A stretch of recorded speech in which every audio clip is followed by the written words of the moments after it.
Hello friends, welcome to my new blog. তো কালকে রথযাত্রা গিয়েছিলো, এই জন্য আমরা সকাল সকাল রেডি হয়ে চলে গেছিলাম দিদির বাড়ি।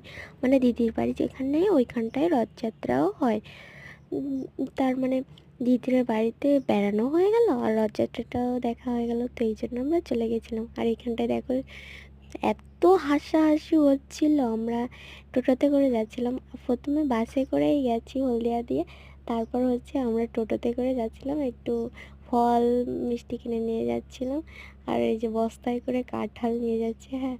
আর এইখানটায় শুধু হাসাচ্ছে, আমি হাসতে হাসতে ভিডিও।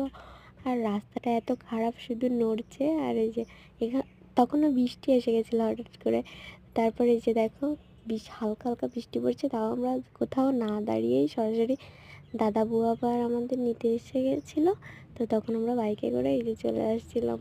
রাস্তাটা শুধু দেখো, চারিদিকটায় শুধু সবুজ সবুজ সবুজ। আর এখানে আমি বসে বসে পিছন দিকটায় বসতে, আমি ভালো করে বসতেও পারিনি। একটা স্কুটিতে চারজন কি বসা যায় বলো, তাও কষ্টে মষ্টে বসে।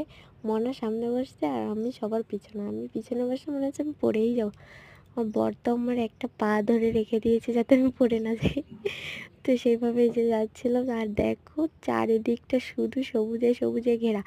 আর এখান থেকে গিয়ে ফ্রেশ হয়ে তারপর হচ্ছে রথের মেলায় যাবো, ঠিক আছে? তো তোমাদের পুরোটা দেখাবো, তোমরা দেখতে থাকো।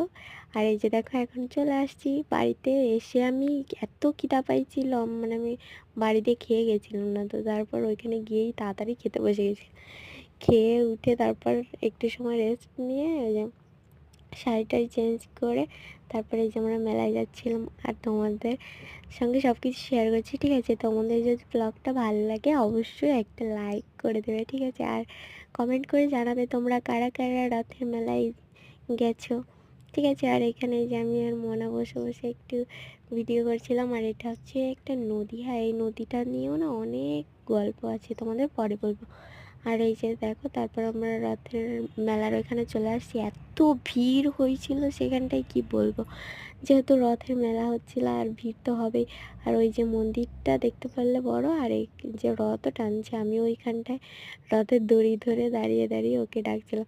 ও সে শোনেই না, আমি ভাবছি হয়তো ও দেখতে পাচ্ছে না, অথচ দেখি ও ভিডিও করে রাখছে। আর এই পাশটায় তারপর একটু মন্দিরের ভিতরে এসে প্রণাম করে নিলাম। আর এখানটায় যেন মাইকেও বলে বলেও যারা টাকা দান করছিল সেসবও বলছিল, আমিও দিয়েছিলাম, আমার নামও অ্যানাউন্স করেছিল, কি মজা লাগছিল। আর এখানে বসে বসে একটু পাপড়ি চাট খেলাম। তারপর বিরিয়ানি টিরিয়ানি সব কিছু বাড়ি নিয়ে এসে খেয়ে নিয়েছিলাম, কিন্তু সেগুলো আর ভিডিও করিনি। কে খাওয়ার ভিডিও করবে বলো? তোমাদের ভালো লাগলে লাইক করে দিও, টাটা।